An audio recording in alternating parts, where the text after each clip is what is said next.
Halo teman-teman, hari ini bersama saya Vincent Christian.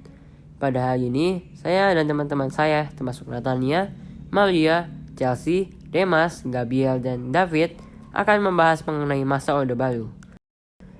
Masa Orde Baru sendiri adalah sebutan bagi masa pemerintahan Presiden Soeharto di Indonesia. Lahirnya Orde Baru diawali dengan dikeluarnya Surat Pemerintah 11 Maret 1966. Masa Orde Baru berlangsung dari tahun 1966 sampai tahun 1998. Dalam jangka waktu tersebut, pembangunan nasional berkembang pesat.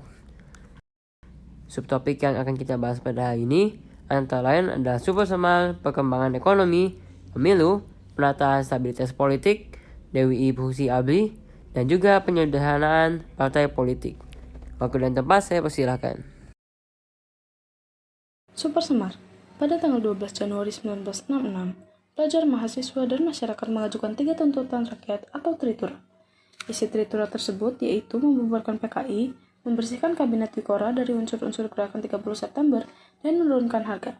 Guna memulihkan keamanan negara, pada tanggal 11 Maret 1966, Presiden Soekarno mengeluarkan surat perintah kepada Letjen Soeharto untuk mengambil segala tindakan yang dianggap perlu dalam rangka memulihkan keamanan dan kewibawaan pemerintah. Surat itu dikenal sebagai Surat Perintah 11 Maret atau SP 11 Maret atau Supersemar. Isi Supersemar adalah pemberian mandat pada Letjen Soeharto selaku Panglima Angkatan Darat dan Panglima memulihkan keadaan dan kewibawaan pemerintah. Keluarnya Supersemar dianggap sebagai tonggak kelahirnya Orde Baru. Tindakan pemegang Supersemar adalah membubarkan dan melarang PKI beserta ormas-ormas yang bernaung atau senada dengannya di seluruh Indonesia, terhitung sejak tanggal 12 Maret 1966. Menahan 15 orang menteri yang dinilai terlibat dalam G30 SPKI tanggal 18 Maret 1966, memperbarui kabinet dan membersihkan lembaga legislatif, termasuk MPRS dan DPR gotong royong dari orang-orang yang dianggap terlibat G30 SPKI. Perkembangan ekonomi. Program jangka pendek. Program jangka pendek dalam rangka penyelamatan ekonomi nasional diwujudkan dengan stabilisasi dan rehabilitas ekonomi. Stabilisasi yang dimaksud adalah pengendalian inflasi supaya harga-harga tidak selalu melonjak secara cepat. Rehabilitasi yang dimaksud adalah rehabilitasi fisik terhadap prasarana-prasarana dan alat-alat produksi yang banyak mengalami kerusakan. Perkembangan ekonomi, yaitu program jangka panjang. Program jangka panjang yang dilaksanakan oleh pemerintah Orde Baru diwujudkan dengan pelaksanaan rencana pembangunan jangka panjang selama 25 tahun. Pembangunan jangka panjang dilakukan secara periodik 5 tahunan yang disebut pelita atau pembangunan 5 tahun. Penataan stabilitas politik.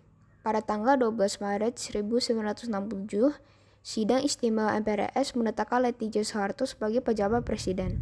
Kemudian pada tanggal 27 Maret 1968, MPRS menungkunya sebagai presiden penuh.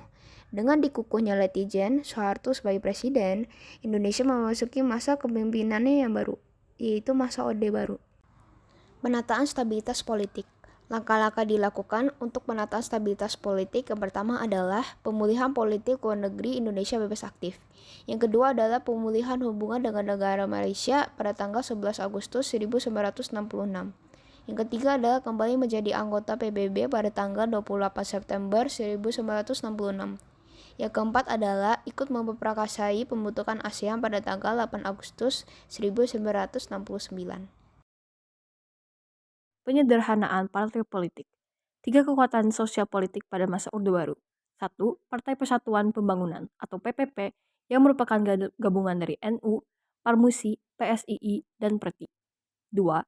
Partai Demokrasi Indonesia atau PDI yang merupakan gabungan dari PNI, Partai Katolik, Partai Murba, IPKI, dan Parkindo.